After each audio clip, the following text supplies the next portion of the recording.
Hello everyone, मैं अंकुर Mishra एड्यूश्योर point online classes में आप लोगों का एक बार फिर से बहुत बहुत स्वागत करता हूं। हम लोगों ने लास्ट वीडियो में बुद्धि यानी इंटेलिजेंस क्या होती है और बुद्धि के प्रकार यानी टाइप्स ऑफ इंटेलिजेंस के बारे में डिस्कस कर लिया था। आई होप आप लोगों को वो चीज समझ में आ गई होंगी। आज जो हम लोगों को डिस्कस करना है वो है जितनी भी बुद्धि की थियरीज दी गई हैं यानी इंटेलिजेंस की जो थियरीज दी गई हैं, सिद्धांत दिए गए हैं, उसके बारे में हम लोग जानेंगे। ठीक है, तो आइए देखते हैं आज जो हम लोग को सिद्धांत डिस्कस करने हैं।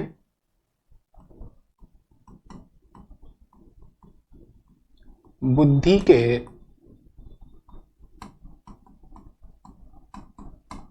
सिद्धांत, ठीक है, कौन कौन से डिस्कस करने हैं। पहला,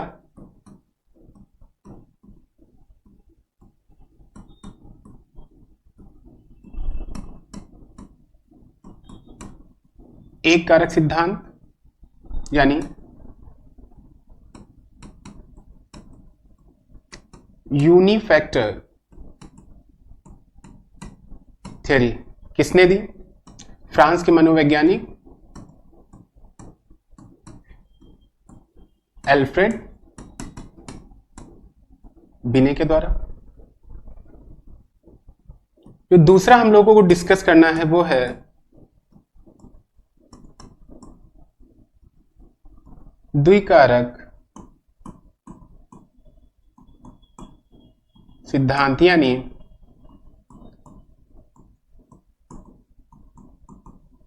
टू फैक्टर थ्योरी। और इसका प्रतिपादन किसने किया था? ब्रिटिश वैज्ञानिक मनोवैज्ञानिक स्पेयर मैन के द्वारा। ठीक है, जो थर्ड हम लोगों को डिस्कस करना है वो है बहुकारक सिद्धांत। कौन सा है? बहुकारक सिद्धांत यानी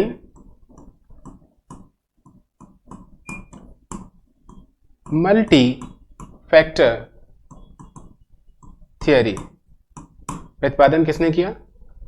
E.L. थॉर्नडाइक यानी एडवर्ड ली थॉर्नडाइक ने। ठीक है, और जो चौथा हम लोगों को डिस्कस करना है वो है समूह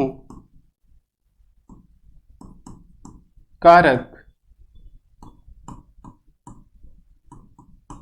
सिद्धांत यानी ग्रुप फैक्टर थियरी। ठीक है, ये किसने दिया? थर्स्टन। ठीक है, तो आज हम लोग बेसिकली इन चार चीजों पे फोकस करना है, चार सिद्धांतों को पढ़ना है। जो अगले नेक्स्ट थियरीज होंगी उनको भी हम लोग देखेंगे। अगर टाइम मिलेगा तो आज ही देख लेंगे, नहीं तो नेक्स्ट वीडियो में। ठीक है, एक कारक सिद्धांत यूनि फैक्टर थियरी को देखेंगे, द्विकारक सिद्धांत टू फैक्टर थियरी को देखेंगे, बहुकारक सिद्धांत मल्टी फैक्टर थियरी को देखेंगे और समूह कारक ग्रुप फैक्टर थियरी को देखेंगे। ठीक है, तो चलिए आइए देखते हैं। हम लोग पहला लेंगे एक कारक सिद्धांत यानी यूनिफैक्टर थ्योरी। ठीक है, अगर आपसे कहा जाए प्रतिपादन किसने किया, तो एक कारक सिद्धांत का प्रतिपादन फ्रांस मनोवैज्ञानिक एल्फ्रेड बिने ने किया। ठीक है, और इसके इस जो सिद्धांत था इसके समर्थक कौन कौन थे वो भी नोट कर लेंगे। एक तो टर्मन थे, स्टर्न थे, एम्बिगॉस। ठीक है,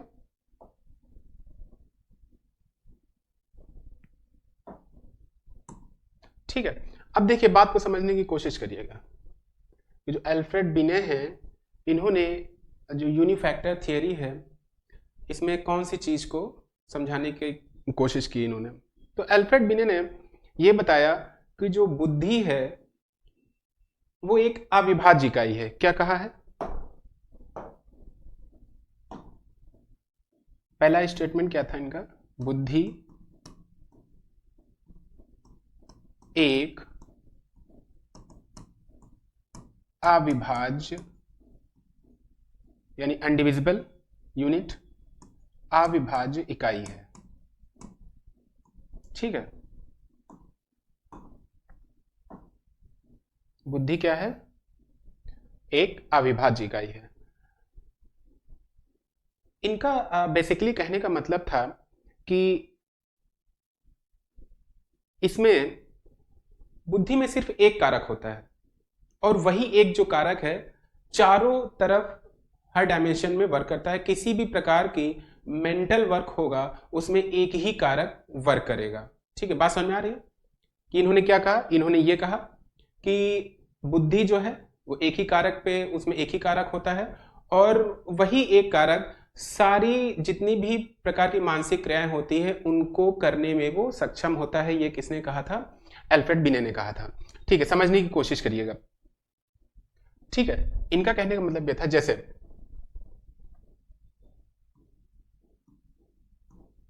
ईस्ट, एक एग्जाम्पल के थ्रू समझाने की कोशिश कर रहे हैं, आप लोग समझिएगा। East, west, north, south. इनका बेसिकली जो अल्फ्रेड बिने थे वो ये कहना चाहते थे कि जिस प्रकार एक जो पर्सन है वो उसके अंदर चलने की क्षमता होती है, मोशन करने की क्षमता होती है, तो जैसे वो अगर कोई पर्सन ईस्ट की तरफ जा रहा है तो वो वेस्ट की तरफ भी जा सकता है, वो नॉर्थ की तरफ भी जा सकता है, वो साउथ की तरफ भी जा सकता है। ऐसा नहीं है कि उसके अंदर चलने की मोशन गति की क्षमता है तो वो सिर्फ ईस्ट की तरफ ही जा सकता है ना। तो वो ये कहना चाह रहे थे कि जो बुद्धि है, बुद्धि में जो एक यूनिक फैक्टर बताया उसके माध्यम से वो बच्चा इंजीनियर भी हो सकता है, वो डॉक्टर भी हो सकता है, वो पॉलिटिशियन भी हो सकता है, वो लॉयर भी हो सकता है, ठीक है, टीचर भी हो सकता है, कारपेंटर भी हो सकता है। इनका कहने का मतलब था कि अगर किसी बच्चे के अंदर एक जो बुद्धि है उसका, उस बुद्धि में जो एक कारक है उसके माध्यम से वो सभी प्रकार की मानसिक क्रियाओं को सेम तरीके से कर सकता है। अगर वो एक डायरेक्शन में सक्सेस हुआ है तो उसका, उनका कहने का मतलब था वो दूसरे डायरेक्शन में भी वो सक्सेस हो जाएगा। अगर वो टीचर बन गया है, अगर टीचर बनने की क्षमता रखता है तो वो इंजीनियर भी बन सकता है, वो पॉलिटिशियन भी बन सकता है और वो कारीगर भी बन सकता है। ये कहना था किनका? अल्फ्रेड बिने का। ठीक है, आई थिंक आप लोगों को ये चीज समझ में आई होगी।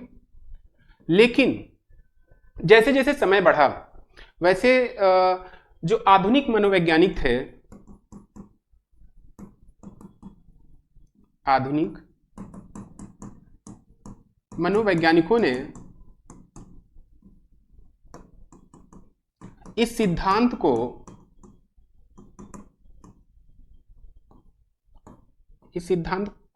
अमान्य कर दिया।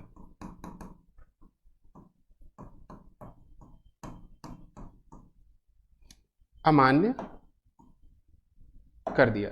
क्यों अमान्य कर दिया? कहा यह चीज पॉसिबल ही नहीं है कि अगर एक पर्सन के अंदर एक चीज की, एक मानसिक क्रिया में जितना वो सक्सेस हो सकता है, जरूरी नहीं है कि वो दूसरी मानसिक क्रिया, मेंटल एबिलिटीज में वो उतना ही ज्यादा सक्सेस पा सके।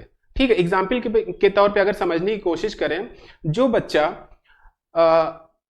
मैथ्स में अच्छा होता है, गणित में अच्छा होता है, तो उसको क्या होता है, भूगोल, इतिहास या ज्योग्राफी, हिस्ट्री पढ़ने में बहुत मेहनत करने के बावजूद भी उसको उतनी सफलता नहीं मिलती है। यानी वो मैथ्स में तो अच्छा है, मैथ्स की जो मानसिक क्रिया है उसमें फैक्टर अच्छा है, उसका फैक्टर अच्छा है, लेकिन जो दूसरे सब्जेक्ट है उसमें वही फैक्टर वीक पड़ा जा रहा है ना। तो इसी की वजह से जितने भी आधुनिक मनोवैज्ञानिक थे उन्होंने इस सिद्धांत को अमान्य कर दिया। इसी वजह से इस सिद्धांत को काउंट भी नहीं किया जाता है और इस सिद्धांत को प्राचीन सिद्धांत भी कहा जाता है। प्राचीन सिद्धांत यानी क्लासिकल थियरी ऑफ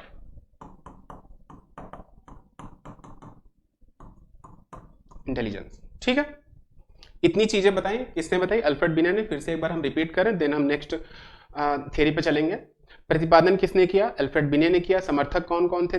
टर्मन थे, स्टर्न थे और एम्बिगॉस थे। इन्होंने क्या बताया? इन्होंने ये बताया कि बुद्धि जो है वो एक अविभाज्य इकाई है, यानी कि अनडिविजिबल यूनिट है। ठीक, मतलब कि इसे और छोटे में नहीं ब्रेक किया जा सकता है। आधुनिक मनोवैज्ञानिकों ने इस सिद्धांत को इसलिए अमान्य कर दिया क्योंकि जो अल्फ्रेड बिने ने ये कहा कि जिस बच्चे के बुद्धि का जो भंडार है उसमें एक ही कारक वर्क करता है, पहली चीज, कोई और अन्य कारक नहीं है, यानी एक ही फैक्टर वर्क करता है। अगर किसी बच्चे के अंदर बुद्धि है तो वो चारों तरफ जितनी भी मानसिक क्रियाएं हो रही हैं उनमें वो सेम सक्सेस पा सकता है। सबसे बड़ी चीज ये अल्फ्रेड बिने ने कही, जिसको कि आधुनिक मनोवैज्ञानिकों ने नकार दिया। कहा ऐसा पॉसिबल ही नहीं है कि जो बच्चा खेलने में एक्सपर्ट है, खेल अच्छा रहा है, वो पढ़ाई में भी उतना ही अच्छा हो। ठीक है, ये चीज पॉसिबल नहीं है, क्योंकि एक मानसिक क्रिया में हो सकता है वो बहुत बेटर कर रहा हो और उसे सक्सेस मिल रही हो, लेकिन दूसरी मानसिक या जो अन्य मानसिक क्रियाएं हैं उनमें वो सेम सक्सेस प्राप्त कर ले, ये चीज जरूरी नहीं है। ये किसने? जितने भी आधुनिक मनोवैज्ञानिक थे उन्होंने ये चीज कही है ना। और ये जो सिद्धांत है इसको आउटडेटेड कह दिया, का ये अमान्य है, और इसी वजह से इसको प्राचीनतम सिद्धांत भी कहा जाता है, यानी क्लासिकल थियरी ऑफ इंटेलिजेंस। ठीक है, तो एक कारक सिद्धांत किसने दिया था? अल्फ्रेड बिने ने दिया था। हम लोग नेक्स्ट पे आते हैं।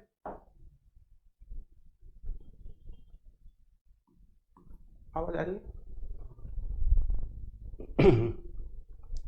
नेक्स्ट है,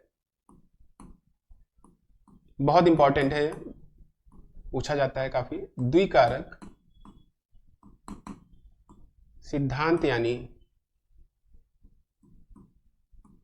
टू फैक्टर थ्योरी। किसने दिया? ब्रिटिश मनोवैज्ञानिक स्पीयर मैन ने दिया। ठीक है, आपको इसी चीज से पता चल रहा होगा कि इन्होंने अपने प्रिंसिपल में टू फैक्टर की बात की। किसकी बात की? दो कारक की बात की। वो दो कारक कौन थे?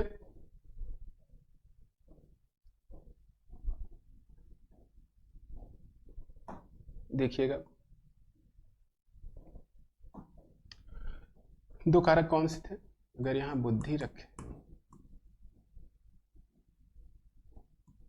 तो इन्होंने जी फैक्टर बताया और दूसरा इन्होंने एस फैक्टर बताया। ठीक है, कौन कौन से? जी फैक्टर और एस फैक्टर।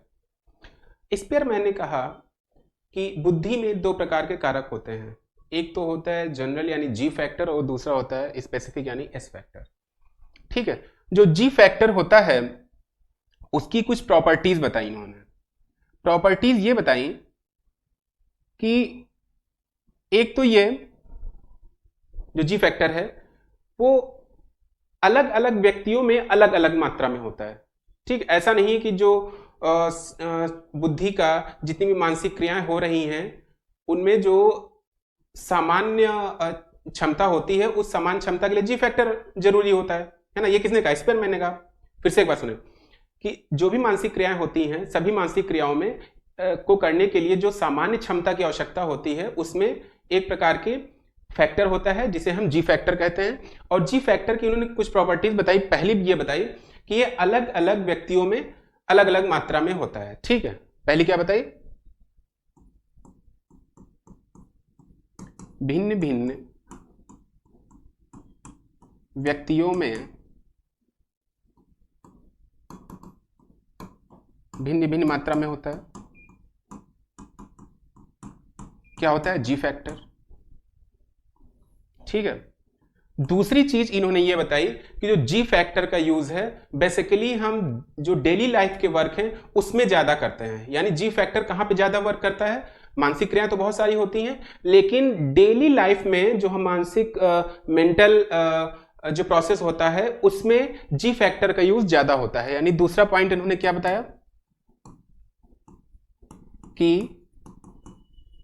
दैनिक जीवन के कार्यों में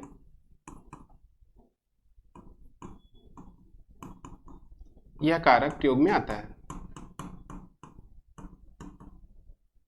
प्रयोग में अधिक आता है।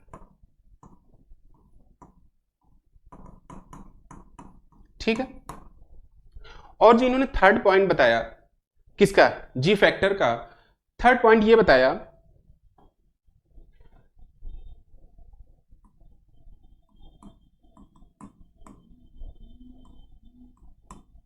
S factor. ठीक है, दो हम लोग देख चुके थे। थर्ड इन्होंने जी फैक्टर में क्या बताया, इन्होंने जो स्पेयरमैन थे जी फैक्टर को ही इन्होंने मेंटल एनर्जी बताया। क्या कहा, जी फैक्टर ही मेंटल एनर्जी है, यानी मानसिक ऊर्जा है। ये चीज नोट कर लेंगे, पूछी जा सकती है। ठीक है, जी फैक्टर को मेंटल एनर्जी किसने कहा, स्पेयरमैन ने कहा। ठीक है, और जो चौथा इंपॉर्टेंट पॉइंट बताया कि जो जी फैक्टर है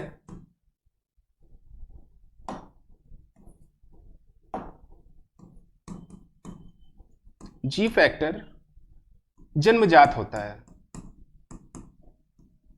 जन्मजात कारक है। अगर ये जन्मजात कारक है तो उन्होंने एक चीज और बताई, जी फैक्टर में किसी भी एजुकेशन के माध्यम से, किसी भी टीचिंग के माध्यम से, किसी भी ट्रेनिंग के माध्यम से, किसी भी पास्ट एक्सपीरियंसेस के माध्यम से इसमें बदलाव संभव नहीं है। बात समझ में आ गई? नहीं समझ में आई तो फिर से सुनिएगा। जी फैक्टर जन्मजात कारक है, इसीलिए इसमें शिक्षा, प्रशिक्षण तथा पास्ट एक्सपीरियंसेस यानी पूर्व अनुभवों से इसमें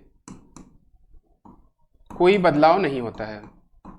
किसमें? जी फैक्टर में कोई बदलाव नहीं होता है। ठीक है, कौन कौन से पॉइंट हम लोगों ने डिस्कस किए एक बार देख लेते हैं। जी फैक्टर के पहला पॉइंट क्या था कि पर्सन, अलग अलग पर्सन में जी फैक्टर की जो क्वांटिटी है वो अलग अलग होती है। ठीक है, दूसरा क्या बताया, दैनिक जीवन के कार्यों में यह कारक बहुत ज्यादा प्रयोग में आता है। यानी जो सामान्य, भाई दैनिक कार्यों में क्या होता है, दैनिक कार्यों में हम मानसिक क्रियाओं में सामान्य क्षमता का ही यूज करते हैं। सामान्य क्षमता में कौन सा कारक जरूरी है, जी कारक जरूरी है। इस वजह से क्या होता है, जो दैनिक कार्यों में जी फैक्टर का यूज ज्यादा होता है ना। नेक्स्ट पॉइंट क्या है कि जी फैक्टर मेंटल एनर्जी है। ये किसने बताया है, स्पेयरमैन ने। इसको नोट डाउन कर लेंगे, बहुत इंपॉर्टेंट है, पूछा जा सकता है कि मानसिक ऊर्जा को जी फैक्टर बताया है, किसने बताया है, स्पेयरमैन ने। जो नेक्स्ट पॉइंट है जी फैक्टर में वो ये बताया है कि जी फैक्टर जन्मजात है, इसीलिए इसमें शिक्षा, प्रशिक्षण तथा पूर्व अनुभवों में इसमें कोई बदलाव नहीं किया जा सकता क्योंकि ये जन्मजात कारक है। आई थिंक आप लोगों को समझ में आ गया होगा। ठीक है, नेक्स्ट हम लोग देखते हैं। अब देखिए इसमें एस कारक। ठीक है, जी कारक क्या था, जी कारक क्या था कि सभी मानसिक क्रियाओं में सामान्य क्षमता में जिस कारक की आवश्यकता होती है उसे हम जी कारक कहते हैं। इसके अपोजिट ये क्या है, ये क्या है, सभी मानसिक क्रियाओं में एक विशिष्टता की भी आवश्यकता होती है। विशिष्टता की आवश्यकता होती है।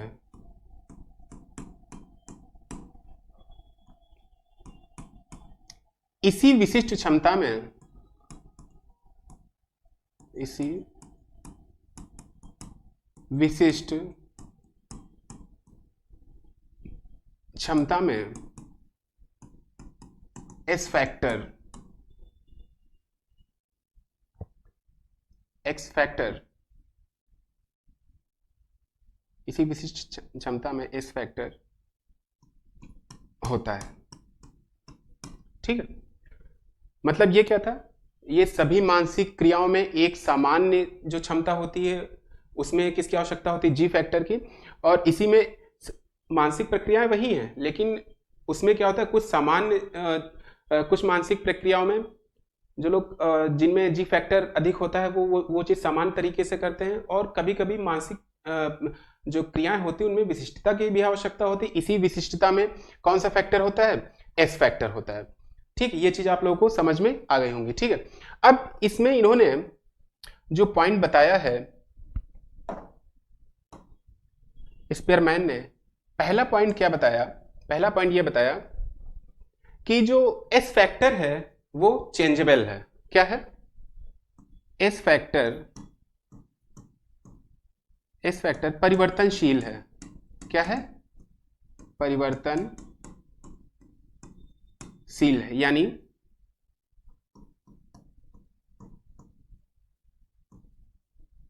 चेंजेबल है।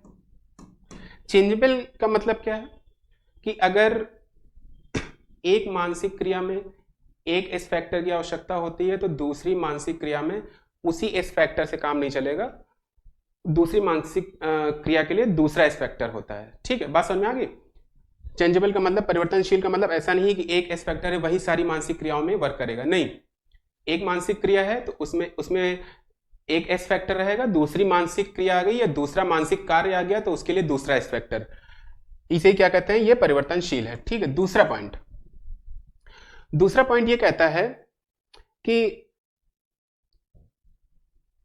एक जरूरी नहीं है कि हम एक मानसिक कार्य में अगर एस फैक्टर है अधिक है तो दूसरे मानसिक कार्य में वो एस फैक्टर कम भी हो सकता है। यानी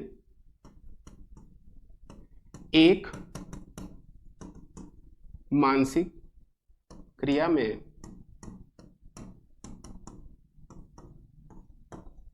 एस फैक्टर अधिक तथा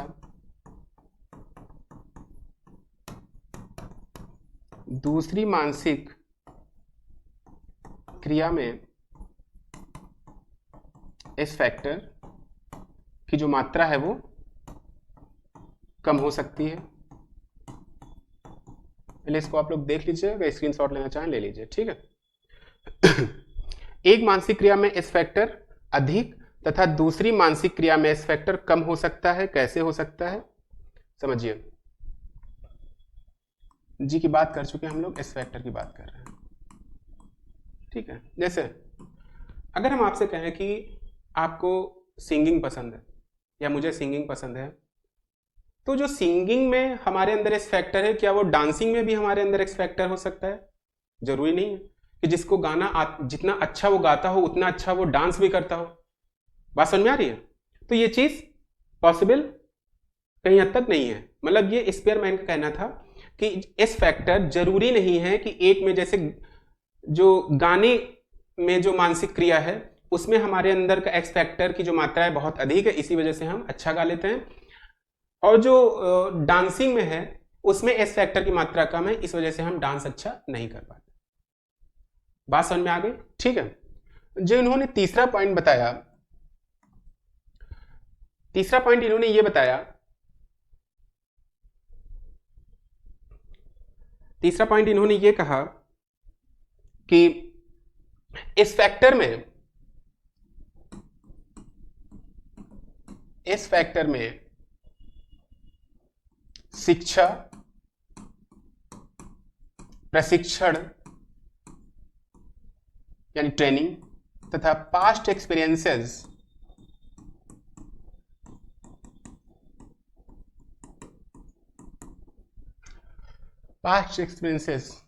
का प्रभाव पड़ता है। बिल्कुल पड़ेगा, का प्रभाव पड़ता है। ऑब्वियस सी चीज है, क्यों नहीं पड़ेगा। जनरल जो जी फैक्टर था उसमें ये इन चीजों का प्रभाव नहीं पड़ता था। क्यों? क्योंकि वो जनजाति। अगर क्वेश्चन आ जाए कि जमजात फैक्टर है एस जी, या थर्ड कोई और ऑप्शन दिया हो, चौथा नन ऑफ दिस, तो इसमें जमजात फैक्टर कौन सा है? जी है।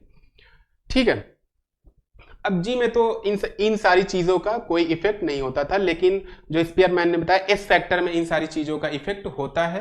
कैसे होता है समझिए, कि अगर आपको सिंगिंग अच्छी लगती है, आप गाना गा रहे हैं, है ना, लेकिन जब आप सीखने जाएंगे, किसी से ट्रेनिंग लेने जाएंगे कि और इसमें क्या सुधार किया जा सकता है ना, तो जो आपको गाना सिखाएगा, क्या सिखाने का मतलब क्या है? ट्रेनिंग, आप उसे प्रशिक्षण ले रहे हैं, क्या वो आपको सिखाया गया तो आपका एस फैक्टर जो है गाने के लिए वो और ज्यादा शार्प नहीं होगा? तभी तो आप गाना जो पहले बहुत ज्यादा अच्छा नहीं गा पा रहे थे, लेकिन आपने ट्रेनिंग ली, उसके बाद गाना आप और अच्छा गाने लगे। इसका मतलब है कि जो पहले आपका एस फैक्टर था उसमें मॉडिफिकेशन हुआ है, वो और ज्यादा शार्प हुआ है, जिससे आप गाना पहले से बेहतर गा पा रहे हैं। यानी कि इस फैक्टर में शिक्षा, प्रशिक्षण या पास्ट एक्सपीरियंसेस का प्रभाव पड़ता है, बिल्कुल पड़ता है। इस पर मैंने एकदम सही बात कही। ठीक है, तो ये हमारा था, एक बार हम फिर से रिपीट कर लेते हैं। देखिए, द्विकारक सिद्धांत किसने दिया? टू फैक्टर थियरी, स्पीयरमैन ने दिया। इन्होंने बुद्धि की दो फैक्टर बताए, एक जी फैक्टर बताया और एक एस फैक्टर बताया। जी फैक्टर क्या होता है? जी फैक्टर होता है जितने भी मानसिक कार्य होते हैं जितने भी मानसिक कार्य होते हैं उनकी सामान्य क्षमता के लिए एक कारक की आवश्यकता होती है। नोट, ध्यान रखिएगा, सामान्य क्षमता, इसको हम चाहे नोट डाउन कर दें सभी। एक सेकंड, कलर चेंज कर लेते हैं।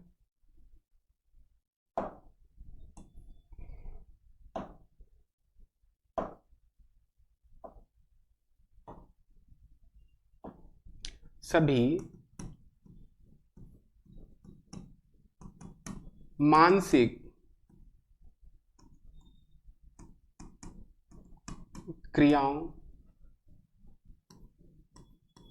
की सामान्य क्षमता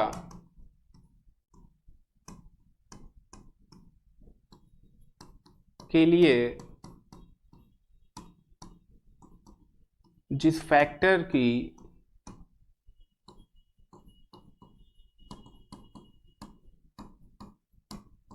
आवश्यकता होती है उसे हम जी फैक्टर कहते हैं। ठीक है, और इस फैक्टर की हमने आगे डिफाइन ही कर दिया था, तो इसको भी आप लोग नोट डाउन कर सकते हैं। इसमें देखिए, मानसिक क्रियाएं दोनों में चाहे जितनी मानसिक क्रियाएं हो, ठीक है, सभी मानसिक क्रियाओं की बात की है, लेकिन जो मेन बात इसने बताई है, इस पर मैंने जो मेन बात कही है, वो सामान्य क्षमता के लिए जिस फैक्टर की आवश्यकता होती है उसे हम जी फैक्टर कहते हैं। ठीक है, अब कौन कौन सी इन्होंने प्रॉपर्टी बताई? पहली तो person to person G factor vary करता है। क्या करता है? Person to person G factor vary करता है, यानी जैसे जैसे पर्सन बदलेगा तो जी फैक्टर हो सकता है किसी के अंदर कम हो, किसी के अंदर ज्यादा हो। ठीक है, दूसरी बात क्या बताई जी फैक्टर के लिए? कि दैनिक जो डेली लाइफ में हम ज्यादा से ज्यादा जिस कारक का प्रयोग करते हैं वो कौन सा कारक है? वो जी कारक है। ठीक है, नेक्स्ट देखते हैं। अगला जी फैक्टर के बारे में क्या बताया? कि जी फैक्टर को मेंटल एनर्जी किसने कहा है? स्पीयरमैन ने जी फैक्टर को क्या कहा है? मेंटल एनर्जी कहा है, मानसिक ऊर्जा कहा है। और जी फैक्टर को जन्मजात कारक भी बताया है, इसीलिए जन्मजात कारक है, इसीलिए इसमें शिक्षा, प्रशिक्षण तथा पूर्व अनुभवों से इसमें कोई बदलाव नहीं किया जा सकता है। ठीक, अब आते हैं एस फैक्टर पे। हाँ, एस फैक्टर, अब देखिए वही है, सभी मानसिक क्रियाओं में एक विशिष्टता की आवश्यकता होती है, उसी विशिष्ट क्षमता में कौन सा कारक होता है? एस फैक्टर होता है। एस फैक्टर क्या है? चेंजेबल है। चेंजेबल का मतलब क्या है? कि एक मानसिक क्रिया में अगर एक एस फैक्टर है तो दूसरी मानसिक क्रिया के लिए दूसरा एस फैक्टर की आवश्यकता होती है, कि ना कि सेम एस फैक्टर से काम चल सकता है। ठीक है,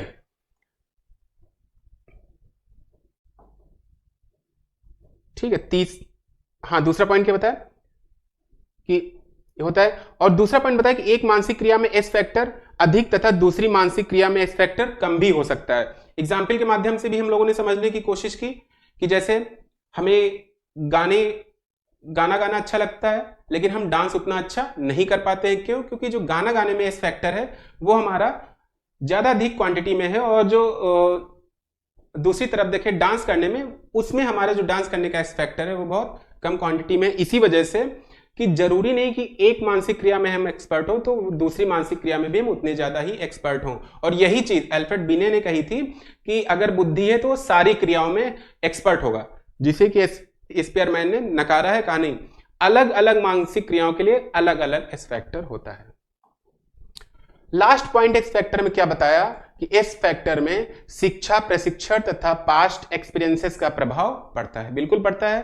कैसे पड़ता है मैंने समझाया भी है कि अगर एस फैक्टर में शार्पनेस लानी है तो आप जो चीज जानते हैं अगर उसको शिक्षा के माध्यम से, ट्रेनिंग के माध्यम से, है ना, पास्ट एक्सपीरियंसेस के माध्यम से, उस एक्स फैक्टर में हम और ज्यादा शार्पनेस ला सकते हैं। ठीक है, तो ये हमारा कौन सा सिद्धांत था? द्विकारक। अब हम लोग बात करेंगे बहुकारक सिद्धांत की। तीसरा है, इंपॉर्टेंट है, बहुकारक सिद्धांत यानी मल्टी फैक्टर थ्योरी। ठीक है, किसने दिया था? E.L. थॉर्नडाइक ने दिया था, एडवर्ड ली थॉर्नडाइक।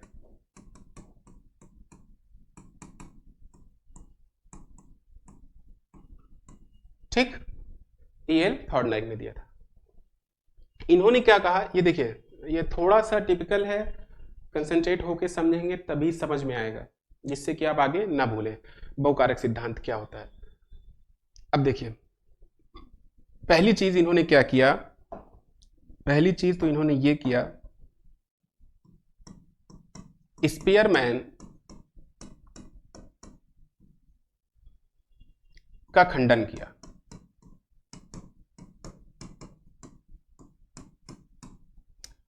स्पीयरमैन का खंडन किया मतलब स्पीयरमैन के ने जो सिद्धांत दिया था उसका खंडन किया, और उसमें भी इन्होंने ये कहा कि जी फैक्टर का कोई एग्जिस्टेंस ही नहीं है, जी फैक्टर का कोई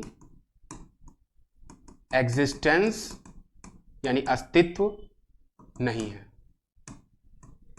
ठीक है, मतलब जी फैक्टर नाम की कोई चीज नहीं होती है। ये किसने कहा है? थॉर्नडाइक ने कहा है। ठीक है, स्पीयरमैन के जो सिद्धांत था उसको इन्होंने पूरी तरीके से नकार दिया। ठीक है, अब इन्होंने कहा क्या? इन्होंने ये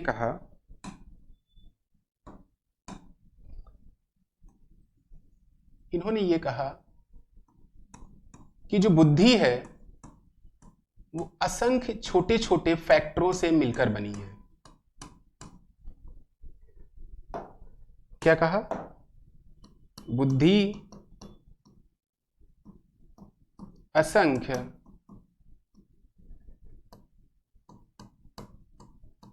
छोटे छोटे फैक्टरों से मिलकर बनी है। इसीलिए इसे बहुकारक सिद्धांत कहा जा सकता है। इसी वजह से E.L. थॉर्नडाइक ने बहुकारक कहा कि जो बुद्धि है उसमें ना तो एक कारक ना तो दो कारक, इवन उसमें बहुत से फैक्टर होते हैं, और हर मानसिक क्रिया के लिए एक अलग फैक्टर होता है। यह चीज जरूर ध्यान दीजिए। क्या बताया? हर मानसिक क्रिया के लिए एक अलग फैक्टर होता है। नेक्स्ट पेज पे आ जाते हैं हम लोग। ठीक है, इसको इधर ध्यान में रखिएगा। ये क्या है? बहुत से छोटे छोटे कारक हैं।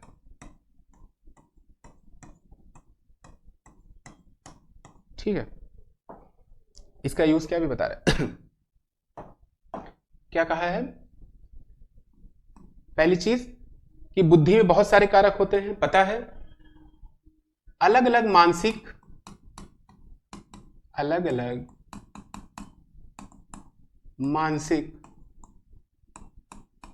क्रिया के लिए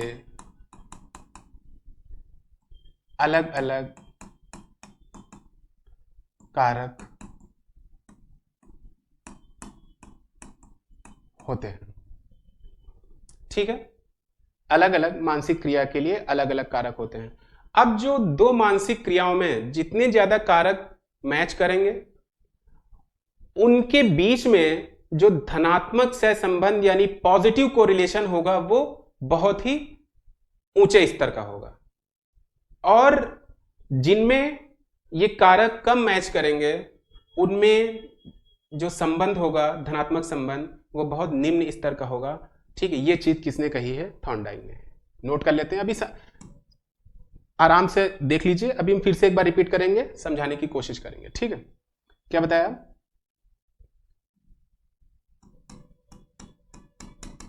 दो मानसिक क्रियाओं में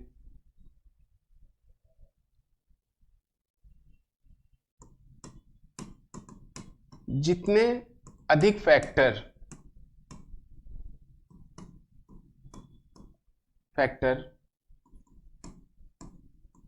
कॉमन होते हैं उन मानसिक क्रियाओं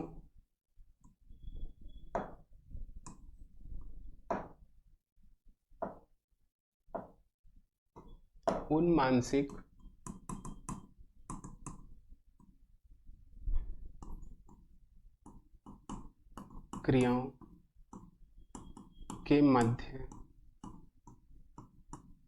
उच्च धनात्मक सहसंबंध हाई पॉजिटिव कोरिलेशन होता है। अब इसको देख के डरिए नहीं, समझिए। ठीक है, समझेंगे तो आसानी से चीज दिमाग में बैठ जाएंगी कि दो मानसिक क्रियाओं का मतलब यहां पे है दो मानसिक कार्यों से है, दो कार्यों से। ठीक है, बात समझ आ गई? दो मेंटल वर्क हैं उसमें। अब भाई मेंटल वर्क में ये भाई असंख्य हमारे पास कारक है, तो उसमें ये भी पॉसिबिलिटी बढ़ जाती है कि जो दो मानसिक मेंटल वर्क हो रहे हैं, हो सकता है उसमें बहुत से कारक कॉमन हो। जो कारक एक मेंटल वर्क में हो वही दूसरे में हो। तो थॉर्नडाइक यही कह रहे हैं कि दो जो मानसिक क्रियाएं हैं, दो मानसिक कार्य हैं, उसमें जितने ज्यादा से ज्यादा फैक्टर कॉमन होंगे तो उन कार्यों में जो सहसंबंध है उतना ही ज्यादा मजबूत होगा, धनात्मक होगा, उच्च होगा। ठीक है, कहने का मतलब है जब कभी भी उस कार्य को, एक मानसिक कार्य से उस मानसिक कार्य को सोचेंगे तो हमें पिछला मानसिक कार्य ही याद में आएगा। एग्जाम्पल के थ्रू समझते हैं। ठीक है, देखिएगा, अगर हम ये कहें, ये क्या है? बाइसिकल। ये क्या है? बाइक। अब इसको ध्यान से एक नॉर्मल एग्जाम्पल के माध्यम से सिर्फ समझाने की कोशिश कर रहे हैं इस एग्जाम्पल के थ्रू। ठीक है, अब देखिए, बाइसिकल को चलाने में भी एक मेंटल वर्क होता है ना? कैसे ब्रेक मारनी, कैसे पैडल मारना है, कब रुकना है, और बाइक को भी चलाने में। लेकिन अब देखते हैं कि थॉर्नडाइक ने जो कहा कि दो मानसिक क्रियाओं का सहसंबंध, उसी सहसंबंध की हम बात कर रहे हैं कि बाइसिकल और बाइक में जो सहसंबंध है वो वीक है या स्ट्रांग है। समझिए, अगर हम इसमें से सपोज 5 हम कारक ले लेते हैं, 5 कारक बाइसिकल को चलाने में यूज होते हैं और 5 कारक ही बाइक को चलाने में यूज होते हैं। ठीक है, अब समझने की कोशिश करिएगा। अब दोनों में कॉमन क्या है पहले उसे देखेंगे। बाइसिकल में भी, बाइसिकल चलाने से क्या होता है? हैंडल बैलेंसिंग सीखते हैं। अगर जो बंदा बाइसिकल चला रहा है और वो हैंडल बैलेंस करे ले रहा है, तो यानी कि जब भी वो कभी बाइक ड्राइव करेगा तो वो भी हैंडल बैलेंस आसानी से कर लेगा। ये चीज समझ में आ गई? ठीक है, यानी एक फैक्टर कॉमन हुआ। दूसरा, ब्रेक। ब्रेक्स देखिए, जो बाइसिकल होती है उसमें भी राइट हैंड साइड पे ब्रेक होती है, लेफ्ट हैंड साइड पे ब्रेक होती है। लेकिन बाइक में क्या है? दोनों साइड में तो नहीं होती है, लेकिन राइट हैंड साइड में जो अगला व्हील है उसका ब्रेक होता है। यानी हम ये भी कह सकते हैं कि ब्रेक्स वाला फैक्टर भी दोनों में कॉमन है, क्योंकि जब भी हम, जो बाइसिकल चलाना जानता है वो जब भी बाइक चलाएगा तो उसे तो पास्ट एक्सपीरियंसेस से कुछ ही वो सीखना चाहता है, क्योंकि उसे पता है यार ये तो बाइक तो बाइसिकल की तरह है। तो पहले तो वो वही चीजें देखेगा कि बाइसिकल में क्या था जो इसमें है, यानी हैंडल बैलेंसिंग और ब्रेक्स। बाकी चीजें तो डिफर है, यानी 5 में से बाकी ये जो है एक्सीलेटर से चलती है, क्लच का यूज होता है, इसमें तो ऐसा कुछ है नहीं, पैडल का यूज होता है ना? यानी 5 में से 2 फैक्टर ही कॉमन है दोनों में। 2 फैक्टर ही कॉमन है। तो 5 में से आधे से कम फैक्टर कॉमन है, तो क्या हम कह सकते हैं कि बाइसिकल चलाने में जो मानसिक क्रिया का यूज हुआ है और बाइक ड्राइव करने में जो मानसिक क्रिया का यूज हुआ है, उनके बीच में जो सहसंबंध है वो कैसा है? सॉरी, एक सेकंड।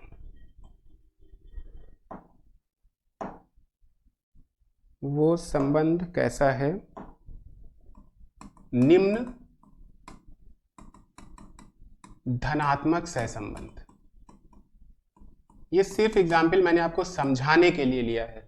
तो क्या चीजें समझ में आ रही? थॉर्नडाइक ने जो कहा था कि जो भी मानसिक क्रियाएं होंगी, मानसिक क्रिया पर मेंटल प्रोसेस यानी मानसिक क्रिया 2। अब 2 मानसिक क्रियाएं ली। बाइसिकल में भी क्या है? मानसिक क्रिया का मतलब बाइसिकल को चलाने में क्या माइंड का यूज होता है? बिल्कुल होता है। अगर नहीं यूज होगा तो हम चला ही नहीं पाएंगे, क्योंकि कब हमें बैठना है, कब ब्रेक मारनी है, कब पैडल मारना है, कब पैडल को स्लो करना है ना, कहाँ पे ब्रेक मारनी है। तो इसका मतलब है कहीं ना कहीं वहां पे मेंटल एबिलिटी है वहां पे, है ना। तो अब देखिए यहाँ पे 5 फैक्टर है, 5 फैक्टर हमने यहाँ पे लिया, तो सिर्फ 2 ही तो कॉमन है। हैंडल उसमें भी बैलेंस करना होता है, हैंडल इसमें भी बैलेंस करना होता है, ये फैक्टर कॉमन हो गया। इसमें भी ब्रेक्स होती, अगली ब्रेक्स, दोनों ब्रेक्स काम नहीं कर रही हैं, क्योंकि बाइक में पिछली ब्रेक जो लगती है वो पैर से लगती है, लेकिन एक तो है, यानी एक फैक्टर कॉमन हो रहा है ब्रेक्स का। यानी 5 में से सिर्फ 2 ही फैक्टर कॉमन हो रहे हैं। इसका मतलब है कि इन दोनों में जो मानसिक क्रियाओं में सहसंबंध है बहुत वीक है। यानी जब कभी भी हम बाइक ड्राइव करेंगे तो हो सकता है कम से कम लोग साइकिल को अपने माइंड में लाएं, क्योंकि बहुत ज्यादा उनमें कोरिलेशन ही नहीं है। अब देखिए बाइक, अब इसी जगह पे एक चीज और समझिए। अगर हम यहां पे बाइक ले लें, बाइक ले लिया और यहां पे हम कार ले लें, अब समझिएगा।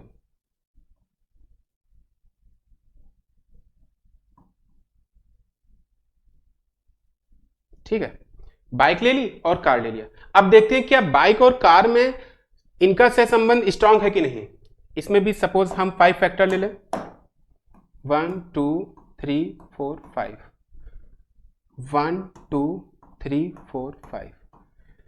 देखिए हैंडल बैलेंसिंग, बाइक में भी हम, अगर जो बंदा बाइक चलाना जानता है, हैंडल बैलेंस कर लेता है, वो कार का भी कर लेगा, बिल्कुल कर लेगा। एक तो हैंडल बैलेंसिंग,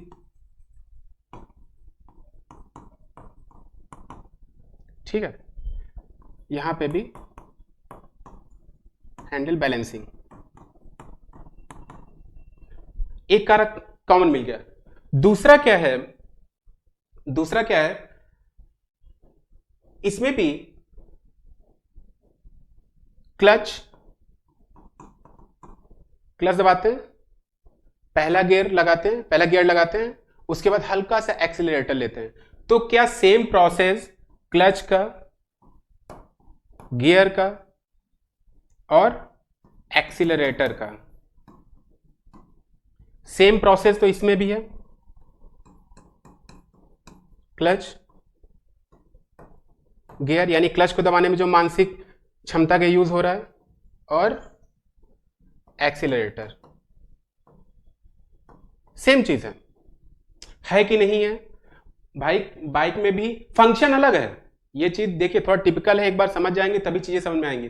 फंक्शनिंग अलग है लेकिन प्रोसेस सेम है दोनों में। बाइक में भी क्लच दबाते हैं, गियर चेंज करते हैं, देन धीरे धीरे एक्सीलरेटर लेते हैं। कार में भी, यानी कि ये 1 2 3 4 फैक्टर अभी तक हमें कॉमन मिले हैं, 4 इसमें 4 इसमें। अब दिक्कत कहां पे आ रही है, ये चीज समझिएगा, दिक्कत कहां पे आ रही है। नेक्स्ट पेज ले लेते हैं। दिक्कत हमें यहां पे आ रही है इसकी फंक्शनिंग में। जो फैक्टर हमें कॉमन, जो बाइक और कार चलाने में जो दिक्कत पैदा करता है, जिसकी वजह से बाइक कभी कभी कार नहीं सीख पाते हैं बाइक की वजह से, इसमें से 4 फैक्टर हमें मिल गए थे, हैंडल बैलेंसिंग, क्लच, गियर और एक्सीलरेटर। ठीक है, handle balancing, clutch, gear, accelerator. ठीक है, एक जो नहीं मिल पा रहा वो क्या है, सिर्फ फंक्शन का, फंक्शनिंग क्यों नहीं मिल पा रहा है। अब जरा ध्यान से समझिएगा, टिपिकल है लेकिन कंसंट्रेट होकर समझेंगे। बाइक में क्लच, गियर, एक्सीलरेटर। क्लच कैसे लगता है? हैंड से। कैसे लगता है? हैंड से। गियर कैसे लगता है? लेग से। एक्सीलरेटर कैसे लगता है? हैंड से। एक्सीलरेटर हम कैसे लेते हैं? हैंड से। ये बाइक की कहानी है। अब जो फोर व्हीलर की कहानी देखते हैं, CAG, CAG। क्लच कैसे लेते हैं? लेग से। एक्सीलरेटर कैसे लेते हैं? क्लच भी लेग से है। एक सेकंड।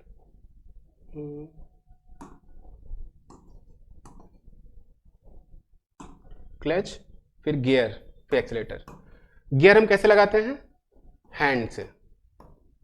और एक्सीलरेटर कैसे लेते हैं? लेग से। अब जरा दोनों चीजों को देखिए, जस्ट अपोजिट है कि नहीं। बाइक में क्लच हैंड से, कार में क्लच लेग से। बाइक में गियर लेग से, कार में, फोर व्हीलर में हैंड से। बाइक में एक्सीलरेटर हैंड से लेते हैं और कार में एक्सीलरेटर लेग से लेते हैं।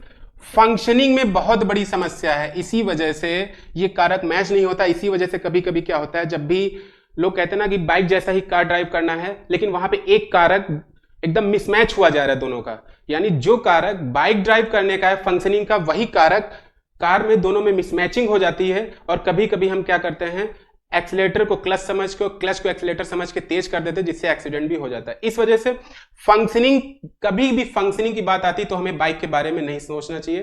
कार की जो फंक्शनिंग है वहां पे एस फैक्टर अलग वर्क कर रहा है, और जो मतलब कि कारक है, और बाइक में वो कारक अलग वर्क कर रहा है। यानी इसमें से सिर्फ 5 में से 4 कारक मैच कर गए हैं। यानी इसमें जो है उच्च धनात्मक सहसंबंध है।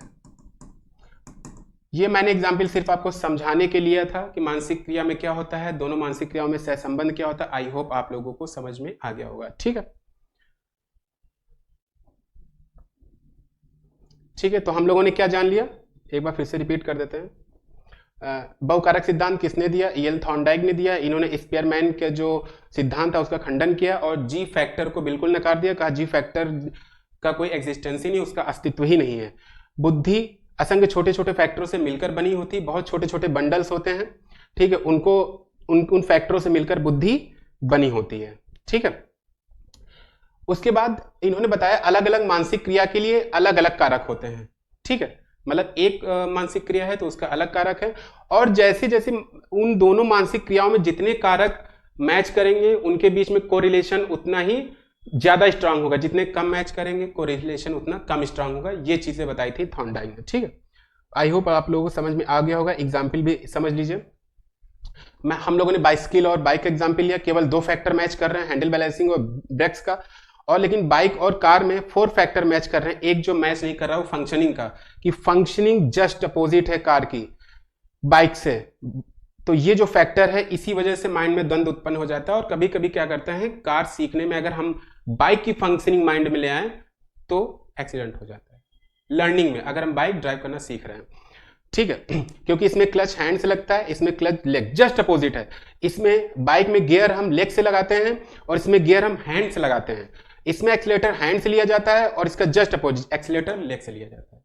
तो फंक्शनिंग का जो फैक्टर है वो मिसमैच कर रहा है सिर्फ, और बाकी चीजें कार और बाइक में जो मेंटल प्रोसेस है सेम है। इसी वजह से जो बाइक ड्राइव कर लेता है, अगर इस फैक्टर को छोड़ दिया जाए तो वो ज्यादा बेहतर तरीके से आसानी से सीख जाता है। लेकिन अगर आप इस फैक्टर को माइंड में रखेंगे तो दिक्कत पैदा होगी। ठीक है, आई थिंक आप लोगों को ये चीजें समझ में आ गई होंगी। तो हम लोग बढ़ते हैं नेक्स्ट सिद्धांत की ओर। अगला जो सिद्धांत हम लोगों को जो आज डिस्कस करना है लास्ट, वो है समूह कारक सिद्धांत, यानी ग्रुप फैक्टर थ्योरी। किसने दिया है? थर्स्टन ने। ठीक है, अब थर्स्टन ने कहा क्या है, इस चीज को ध्यान से समझिए। वॉइस थोड़ा तेज। थर्स्टन ने क्या कहा है? थर्स्टन ने ये कहा है कि बुद्धि का निर्धारण ना तो दो कारक करते हैं, जो स्पेयरमैन ने कहा था कि जी फैक्टर एंड एस फैक्टर, ये तो थर्स्टन ने क्या कहा है, ना तो जी फैक्टर और एस फैक्टर बुद्धि का निर्धारण करते हैं और ना ही बहुत सारे असंख्य छोटे छोटे कारक ही बुद्धि का निर्धारण करते हैं, जो कि थॉर्नडाइक ने कहा था। स्पेयरमैन ने कहा था, फिर से हम रिवाइज करके लिख रहे हैं। स्पेयरमैन ने क्या कहा था, किसकी बात की थी, जी और एस फैक्टर की, है ना। और थॉर्नडाइक ने किसकी बात की थी, असंख्य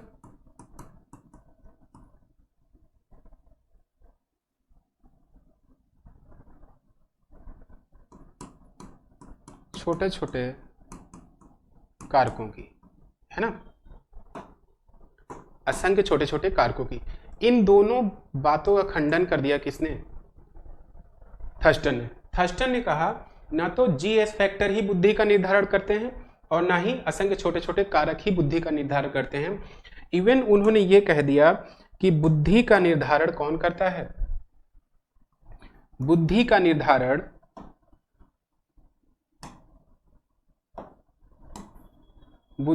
निर्धारण एक प्राथमिक कारक करता है, एक प्राथमिक कारक यानी प्राइमरी फैक्टर। अब ये प्राथमिक कारक क्या है, अगर पूछा जाए प्राथमिक कारक का जो कॉन्सेप्ट है ये किसने दिया, तो ये थर्स्टन ने दिया। या पूछा जाए प्रधान कारक का कॉन्सेप्ट किसने दिया, तो थर्स्टन ने दिया। अब ये प्राथमिक कारक होता क्या, इस चीज को समझने की कोशिश करिए। अब सपोज दैट, पहले इस फिगर को देखिए, क्योंकि फिगर समझ गए तो फिर आप समझ जाएंगे कि थर्स्टन ने कहा क्या है। ये एबीसी मानसिक क्रियाएं हैं, क्या है, मानसिक क्रिया ए, ठीक है, मानसिक क्रिया बी और मानसिक क्रिया सी। अब इन तीनों में मेन बात यह है कि ये जो तीनों क्रियाएं हैं एक जैसी हैं। नीचे लिखे दे रहे हैं ए बी सी जो मानसिक क्रियाएं हैं वो क्या हैं, एक जैसी हैं। यही जो थर्स्टन की डिफिनेशन निकल के आई, ध्यान से समझिएगा। अब थर्स्टन ने क्या कहा, इन तीनों मानसिक क्रियाओं में एक प्रधान कारक होता है, क्या होता है, एक प्रधान कारक होता है जो तीनों मानसिक क्रियाओं का प्रतिनिधित्व करता है, तीनों मानसिक क्रियाओं में कॉमन होता है।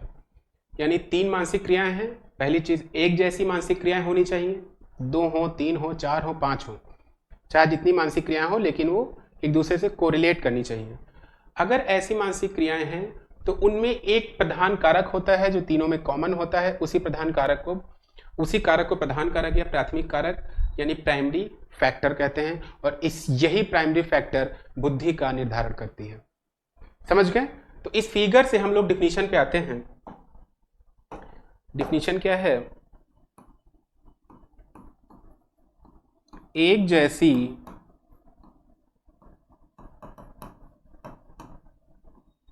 मानसिक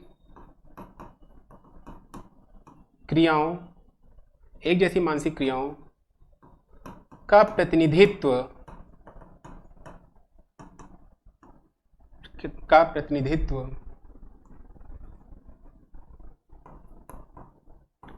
एक कारक करता है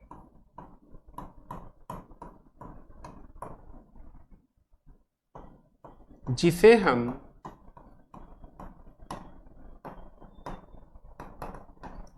प्रधान कारक या प्राथमिक यानी प्राइमरी फैक्टर कहते हैं। ठीक है, ठीक है।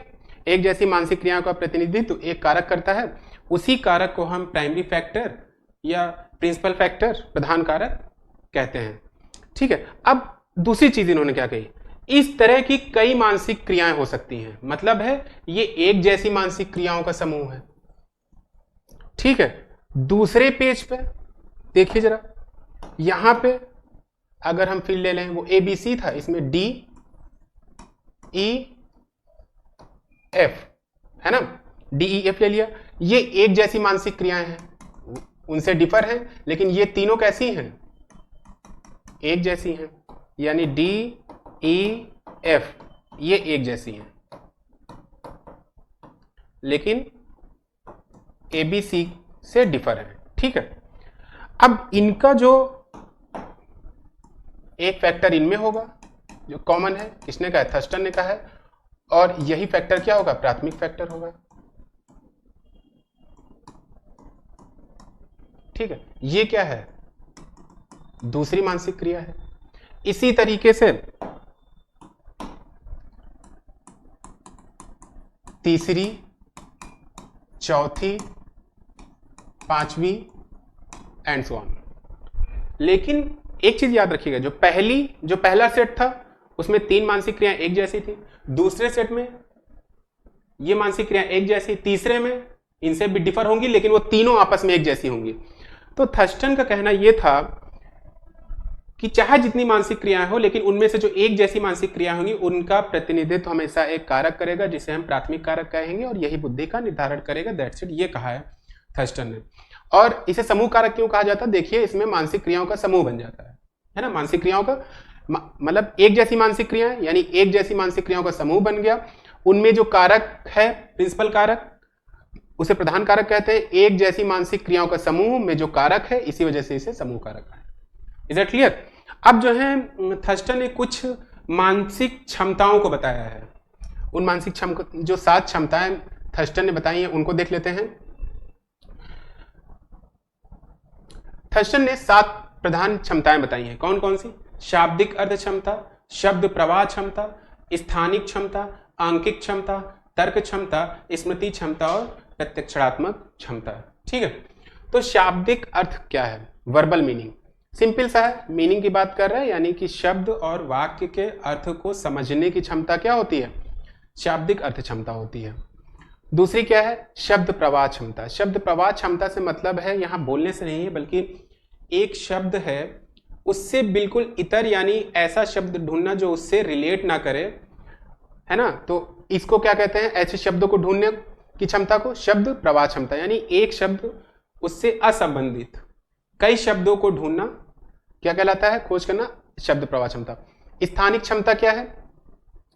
दिए हुए स्थान पर काल्पनिक रूप से वस्तुओं का परिचालन क्या कहलाता है? स्थानिक क्षमता कहलाता है। आंकिक क्षमता यानी एक्यूरेसी के द्वारा, परिशुद्धता के द्वारा जितनी जल्दी से जल्दी हम न्यूमेरिकल को सॉल्व करने की क्षमता क्या कहलाता है? आंकिक क्षमता कहलाता है। तर्क क्षमता, तर्क क्षमता क्या है? कि शब्दों में, है ना, या लेटर्स में जो नियम उसमें है उसको खोज निकालने की क्षमता तर्क क्षमता कहलाता है। इसको समझने की कोशिश करिए, जैसे ABD, फिर EFH, JKM। देखिए इसमें क्या गायब है? C, एक पैटर्न फॉलो हो रहा थी सब में, EFG, JKL, यानी हम लोगों ने क्या किया, इसमें जो नियम विद्यमान है उसको खोज निकाला। खोज ये निकाला कि 2 लगातार लेटर्स के बाद उसके बाद का लेटर्स गायब है।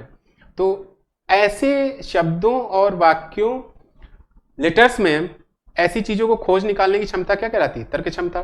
स्मृति क्षमता क्या है? कि जो भी लेसन, जो भी टॉपिक हमने पढ़ा है उसे जल्दी से जल्दी रिकॉल करना, अपने माइंड में लाना, याद रखना क्या कहलाता है? स्मृति क्षमता कहलाता है। प्रत्यक्षात्मक गति क्षमता यानी परसेप्चुअल स्पीड एबिलिटी, हमने कोई घटना देखी है, साक्षात देखी है, और दूसरी जगह पर आकर उसको डिटेल में उसका परसेप्शन करना, यानी प्रत्यक्ष रूप से उसको बतलाना क्या कहलाता है? प्रत्यक्षात्मक गति क्षमता। आई थिंक आप लोग समझ में आ गया होगा कि थर्स्टन ने जो समूह कारक सिद्धांत दिया उसका क्या मीनिंग है। तो आप लोगों को ये वीडियो कैसा लगा? कमेंट करके जरूर बताइएगा। और अगर इस वीडियो में कोई चीज़ आपको नहीं समझ में आई है तो वो भी कमेंट में लिख दीजिएगा, तो हम आके नेक्स्ट वीडियो में वो चीज़ क्लेरिफाई कर देंगे। ठीक है, तो आज हम लोगों ने एक कारक, द्विकारक, बहुकारक, समूह कारक सिद्धांतों के बारे में चर्चा की और समझने की कोशिश की। नेक्स्ट वीडियो में इसके जो रिमेनिंग थियरीज बची हुई हैं उनको हम लोग कवर करेंगे और बुद्धि टॉपिक हमारा फिर यहीं से खत्म हो जाएगा, फिर हम लोग नेक्स्ट टॉपिक पे आएंगे, है ना। तो थैंक यू फॉर वॉचिंग, ऐसे ही देखते रहिए और जो भी फीडबैक देना है वो आप लोग कमेंट करके प्लीज़ फीडबैक जरूर दीजिएगा। ठीक है, थैंक यू।